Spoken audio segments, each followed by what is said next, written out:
Les amis, l'heure est vraiment à la réflexion.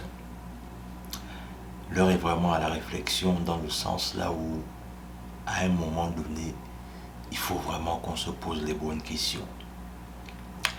Et il n'y a pas longtemps, Maître Gibbs a fait une tournée dans les réseaux sociaux là où il parlait en fait de la fierté d'être noir avec tout ce qu'il y a comme richesse historique de l'Afrique.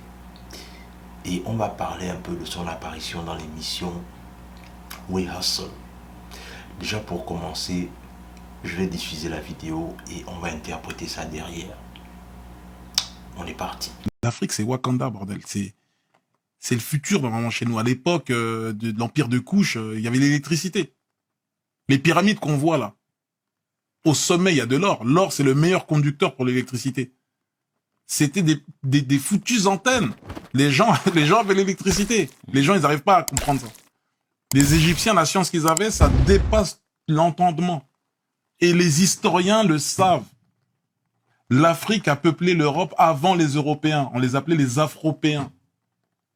Ils ont été décimés par les vrais Européens, entre guillemets, qui venaient d'Asie, qu'on les appelait les Yamnayades. Tu vois 50 000 ans avant les Européens, la notion de la chevalerie, on l'avait déjà. Tu retrouves aujourd'hui des tableaux qui sont classés, cachés dans des catacombes où c'est des Renois qui sont en mode chevalier, Sir Lancelot, tout ça. Bien sûr, ça existait déjà. Alors, comme vous avez pu le constater ici, Maître Gibbs estime que l'histoire de l'Afrique n'est pas assez connue, ce qui n'est pas faux, dans le sens là où les Africains, en fait, certains sont convaincus que leur histoire a commencé en 1960, ce qui est un gros mensonge, et que l'histoire de l'Afrique a commencé bien avant, en fait. C'est-à-dire, c'est important de le rappeler, vous voyez, en vérité, si on ne peut pas connaître son histoire, on ne peut pas savoir où est-ce qu'on va.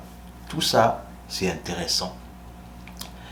C'est vraiment intéressant de savoir tout ce genre de choses, mais à un moment donné, je pense que là où à un moment donné les choses prennent une autre tournure, c'est que malheureusement nous les Africains, on est bloqué quelque part. On est vraiment bloqué quelque part. Et c'est ce quelque part là que je veux qu'on puisse parler aujourd'hui en fait. C'est-à-dire le côté sur lequel on est bloqué nous les Africains. En vérité, c'est pas que les Africains ne connaissent pas leur histoire. C'est pas que les Africains ne connaissent pas tout ce qu'ils représentent. En vérité, les Africains sont conscients de ce qu'ils représentent. Ils sont conscients de la force de leur histoire. Ils sont conscients de la force de leurs origines. Mais en vérité, ce qui se passe, du moins dans mon entendement et de mon analyse, en vérité, ce que moi je constate en fait, c'est que nous les Africains, on est resté dans les je vais dire ça comment, on est resté dans l'histoire glorieuse du passé en fait. Oui, on est resté en fait dans l'histoire glorieuse du passé. C'est-à-dire, à chaque fois que les Africains parlent de leur histoire, ils ont toujours tendance à se référer à l'Égypte antique. Ils ont toujours tendance à se référer à tout ce qui parlait de la beauté de l'Afrique. Ils ont toujours tendance à se référer à tout ce qui parle de l'histoire majestueuse de l'Afrique. Mais moi je suis inquiet quand je vois ce genre de discours. C'est-à-dire, aujourd'hui ça fait le tollé, Maître Gibbs est adulé de part et d'autre. C'est bien beau, hein? C'est-à-dire c'est bien beau, il est adulé de partout, ça fait le buzz. Et là ça fait le buzz actuellement. Mais ça va faire le buzz pour combien de temps? Parce que je vois beaucoup d'agitation sur la toile, là où les gens sont en train de dire oui, Maître Gibbs, c'est bien, il faut parler de l'histoire africaine et tout ce qui va avec. Oui, c'est bien, c'est bien. Mais en vérité, ce qui est désolant dans cette histoire, du moins pour ma part, ce qui est désolant pour ma part, c'est le fait que, en vérité, on ne doit plus simplement résumer l'Afrique à l'histoire ancestrale glorieuse. En vérité, ce qu'on attend des gens qui ont de l'argent dans notre communauté, parce que oui, il faut le dire, Maître Gibbs est millionnaire, multimillionnaire. En vérité, la question que j'ai envie de poser à Maître Gibbs, c'est que après t'être réveillé de ton sommeil léthargique par rapport au fait que voilà, tu as pris conscience du fait que l'Afrique avait besoin de toi et que maintenant il faut que tu te réveilles et que tu parles de l'intérêt de l'Afrique. C'est bien, il n'y a pas de problème, c'est en ton honneur.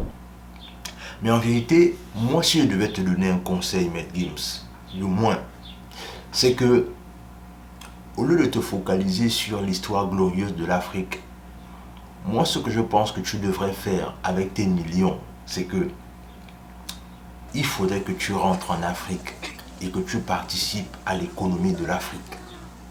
Tu l'as si bien dit, c'est-à-dire en vérité ce qui se passe c'est que dans l'émission Hustle là, il y a une partie en fait que les gens s'est mal pris en fait. Ils ont juste pris la partie là où Maître Gims a parlé, voilà, de tout ce qu'on veut. Enfin, il y a toujours ce côté là où on veut juste parler de tout ce que les gens veulent entendre. Mais en vérité, si vous regardez bien l'émission, Maître Gims n'a pas d'investissement en Afrique.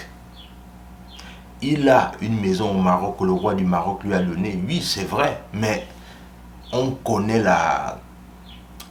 l'écart qu'il y a dans les pays maghrébins et les pays subsahariens. Et quand il prend tout son argent pour aller s'installer au Maroc, alors qu'on sait qu'à Kinshasa, il y a des jeunes qui sont dans la rue, qui souffrent dans la rue, qui n'ont rien à manger, qui n'ont pas de travail, qui n'ont même pas de solution pour s'en sortir.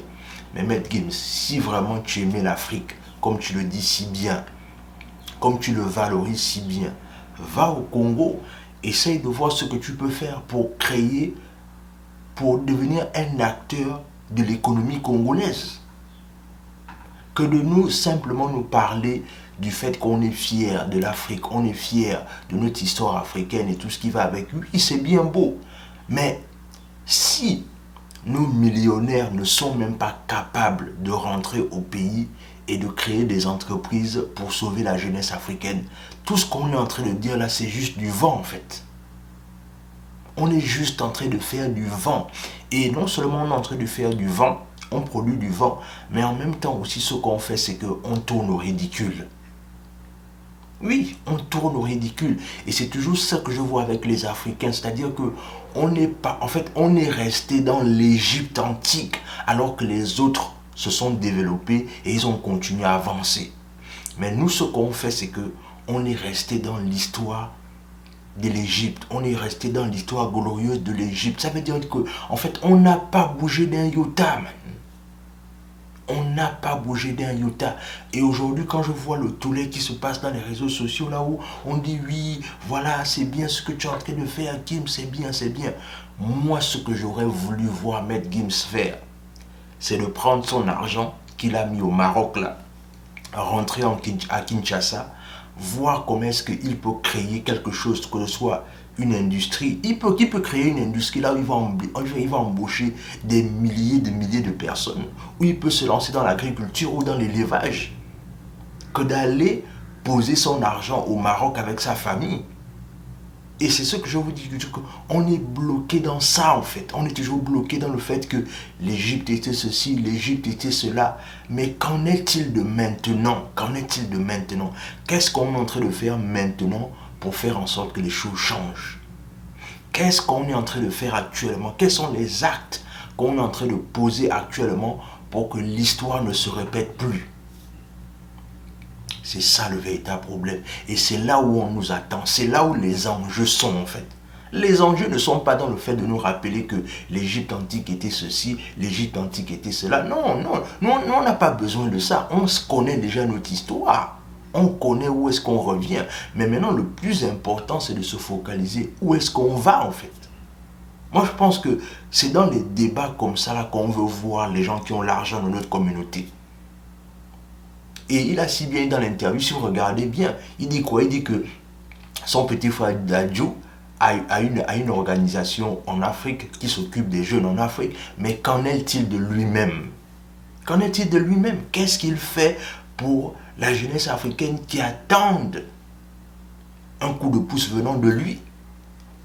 Moi, je pense que à un moment donné, le buzz c'est bien, mais le buzz ne nourrit personne.